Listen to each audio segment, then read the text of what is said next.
Liquid have somehow managed to turn Valorant into a comedy. The way that they've done this is by playing some very stupid, silly rounds and losing in some very tragic, funny ways. Today we're going to take a look at their game on Fracture versus Foot, in which these first 6 rounds that they played were some of the worst that you will see in some time, and the fact that you had 6 rounds like that together is quite impressive almost. But even in Team Liquid's first game against Koi, there was still some strange, weird rounds and moments that they had. Just look to switch back to the rest of the team. This time though, some good positioning from the remaining defenders. Thorns are alive. Although Soulcast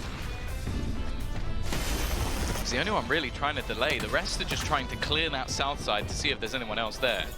Well, the Thorns keep them for a moment. Spike has dropped in front of the wall, but it will go back towards... Yeah, Sage walling your whole team off from being able to get the site and having to destroy it yourselves, maybe not ideal. But let's start on the game versus Foot and go to the very first round. And in fact, like a lot of these rounds will, it actually starts pretty well for Team Liquid. A lot of comfort picks and a lot of opportunities to set up Zeus in the exact same way they did. Already though, it's defensive aggression that is the point of call.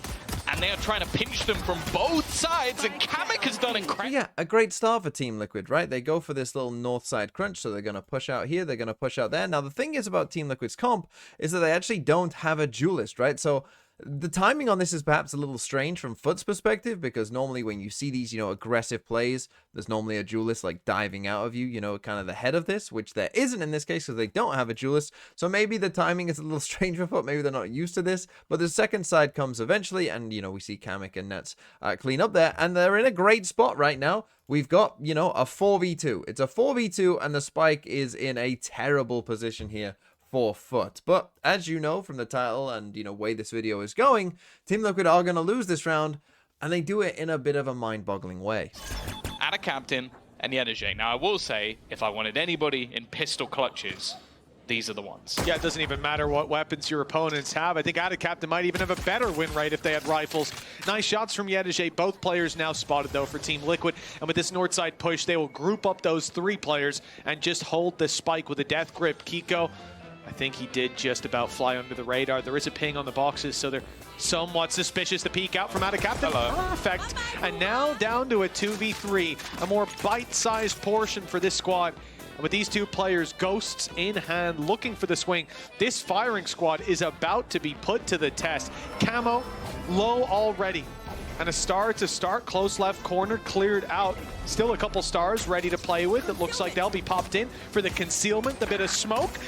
Isolating some fights already. It's Kamek down, 1 low, and it's done. But we're just going to pull this back to the moment after they get these kills. This is what the map looks like, right? So my question is, where are you going, Kiko? Like, what is your plan? When the Spike is here and the rest of your teammates are just sitting here, you got a camera watching this way, which is great. Taking the rope is probably a big risk, so you can kind of guarantee that, okay, if they come this way, we'll know. If not, we've got people watching here. Well, why are you just walking off from the team? Right? Why are you trying to play this on your own? And then we see him, right? So Add a Captain sees him.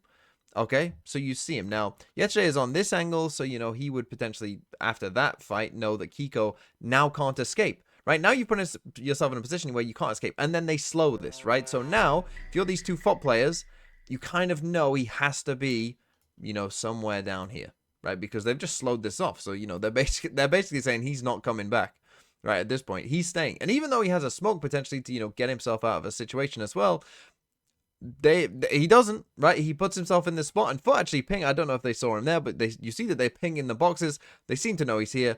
How are you in a 4v2 with the Spike down over here?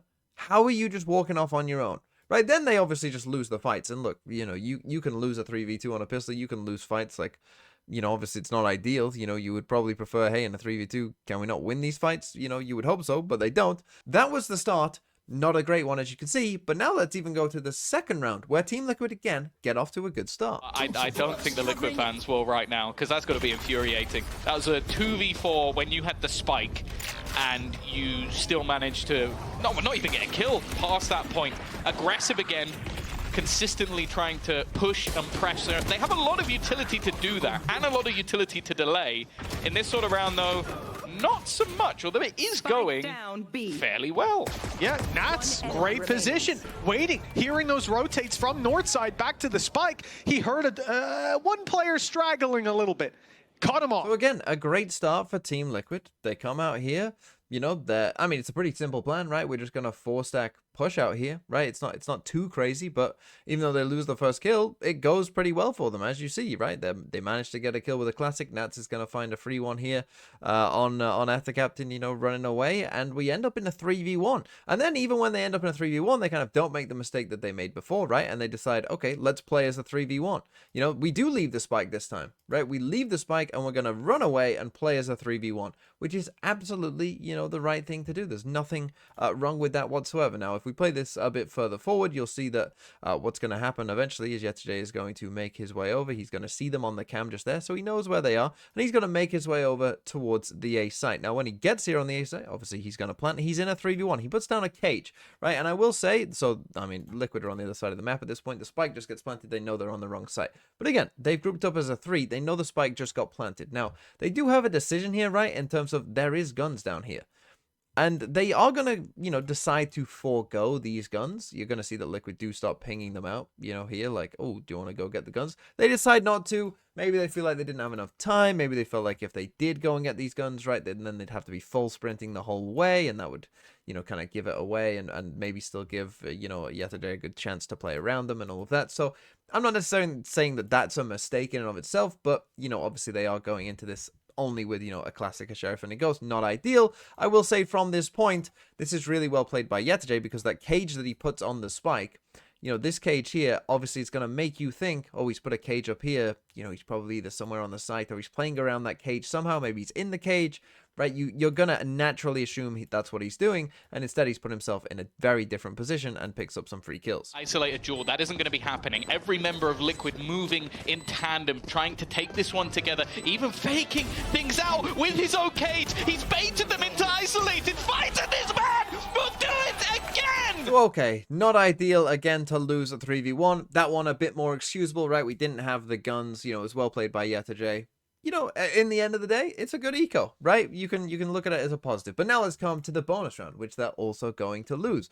Now, this one is the one that doesn't start off so well for Team Liquid, and they end up making mistakes. So you've got Kamek tucked in here, he's put up his Sage Wall over here, and you've got this Cypher camera. Now, this is why I think this happens, because you're going to look at this kill in just a second and be like, what on earth is Kamek doing, right? Because in just a second, he's going to just do that and give Zeus a free kill. What I think happens here, and it's, you know, tough to know without being, you know, in the Team Liquid comms, but I think what's going to happen here is, I think that this camera from Nets is going to see Yetijay just here by the wall.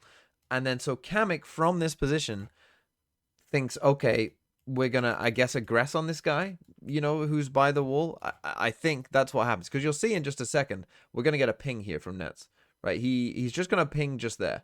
Right, so probably, I'm going to guess, that he saw Yetijay there. Because Kamek isn't swinging this angle for Zeus, right? You can see right here, he's facing this way. Now, doing this when you've got no eyes on this obviously is not the best. I mean, it's terrible, really, because you have just given them a free kill. And maybe you say that's a bit unfortunate, whatever, but obviously it's not great. But then from that point, you know, Liquid decide to then come and rotate. They're going to try and rotate across here over towards the B site. But then when they realize that a B exec isn't coming, you're now going to watch Camo also just blindly walk around clueless. The heal's gone. Sage Wall was already used north side and broken by Yetijay. So all that early information for Team Liquid fades away. And now they're playing blind into this. Smoke goes down, but Ada Captain's ahead of it. He's already walked out. Patatek spotted, crossing up towards the satellite, and I thought that was going to be Yetijay's kill. Okay, so again, not ideal, right? Let's come to the very next round. And in this one, what you're going to see is, again, Team Liquid on an eco go for a 4-1 stack push out with their 4 players. They're not going to find anyone, but this Cypher Cam will see them just here. So, you know, we get revealed. The jig is up, and, you know, quickly Foot come in towards the B site, and they're going to get the spike down. And again, okay, the round, you know, nothing's too bad for Liquid at this point. They get that kill from Patatek, and Patatek is going to pop off in this round and give them a good chance to win. And again, remember how I showed you that Sage Wall at the start of this video? Well, we're going to get another Sage Wall that is a little bit sus. We know Yetijay is always that second layer. Yeah, sometimes you'd say it at least divides their attention, but there is a trap there for them to play off. So Foot still know that their back is secure. Trap destroyed, confirms they're still coming. Patty ready with the stun, but the swing will be right into 2 rifles. Okay. That Panitek overpowers. Big play from him as the breach opens up this space. Sure, he goes down, but these pistols left in with a chance to fuse already underway. Big swing from Yedajay, catches Nats. They know that that spike is not being diffused. The res there for Kamek, but he is in fact going to use it. Going to try to use the numbers to their advantage, but it's not working out. Time ticking away slowly but surely, and it looks like it might just be gone. Yedajay counting in his head, using his camera, and finally putting this one to bed just about. Yeah. Yeah. A great round by Pathetic here, right? And again, that Sage Wall just completely cost us. It cost us in multiple ways, by the way, this Sage Wall. It's not just like, oh, you know, it wasn't covering the spike. Also cost us in multiple ways, because you'll see, and this is the thing, right? When he's putting up this Sage Wall, it's just basically as this kill is coming in. So you can give them the benefit of the doubt if they don't know where Yetche is, and maybe they think that, you know, maybe Kamek thinks he's in tower, and therefore just walling off this side is perfectly reasonable against someone in tower. Of course, you can just angle the wall the way this is planted to just block off everything and just trap yourself in here and basically, you know, win. That doesn't happen for whatever reason, but, you know, when the wall goes up, you know, maybe they didn't know where he was, so, you know, you can give them that bit of grace. Kamek gets half, but this is where the wall costs them doubly, right? He gets half, which is perfectly fine, and then he's going to get off and, you know, try and fight with Nats. But because he's done this wall, he can only come out this way, which means that he can't be with Nats. Right? So watch this. You're going to see, if you just keep your eye on Kamek here, as Nats is taking this fight, and you would think, like, Kamek, you know, you want to be going this way. Well, he can't, because he's walled himself off from doing that. So he has to drop down here and come all the way back, right? So it just looks like, again, he's just running away from his teammate as this fight is going on, which obviously also looks horrible, right? But it's because that Sage Wall is just sus, right? It's just a sus Sage Wall, and obviously they end up losing on time as well, and it's just, you know, horrendous, and the way that the camera and it played out, you know, it's just horrible, right? It's all horrible, but it is quite funny. Okay, next round. Again, this round starts pretty well for Team Liquid. Is the whole package.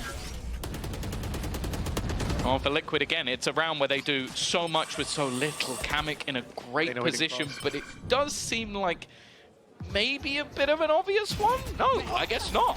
Yeah, I thought it was. Even with the stun going down, they were ready for it. Just a bit of miscommunication as Zeus and Mr. Fallen. So again, another wonderful start for Team Liquid. They get into another 5v3. They have the first 2 kills again in a round, right? Like, we're in Dreamland. We're gonna get back on the board. Okay, we've thrown some rounds, but, you know, this is our round, okay? We see that. Okay, yeah, we got a first kill. We got a second kill. Let's go. Now, here's the thing. It's going to go slightly bad for them, right? Their timing is not going to be great here, because as these two start scaling up, you know, from B main here, you're going to see that Kiko decides to try and take a timing, but he's just before when Nats is there, so we end up basically taking 2 1v2s, essentially, you're going to see here from Nats and Kiko. So not great.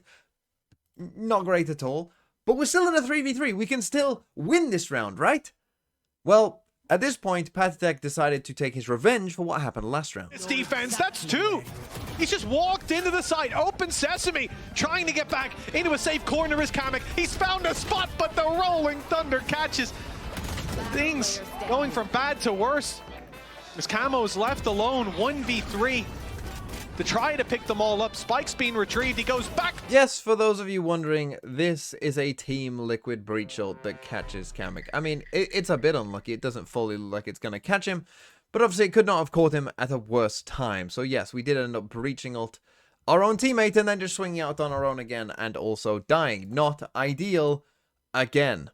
And then finally we have round 6, which is the least egregious of all of them, but to still lose in this fashion after the previous 5 rounds that had just happened is still quite unbelievable. Board.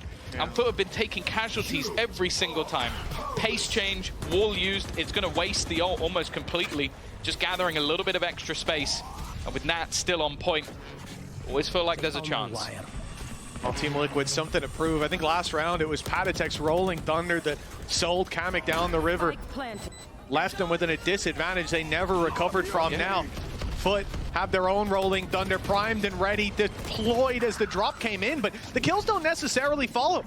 Captain, again, putting up numbers, but Cosmic Divide blocking them out. Team Liquid get up close. They'll have a flash to use. They'll have the info on the back of this ultimate from Cypher. Sidestep. Zeus doesn't quite make it out of the stun. Great utility from the side of Team Liquid, but they still need the kills that Camo's putting on the board. Captain swinging in. Sees the defuse isn't underway just yet, but that wall robbing him of a chance to use the sound cues. Gravwell in play. There's the tap. There's the swing. Captain needs them both, and he'll find them. Another Red Bull clutch for the side of Foot.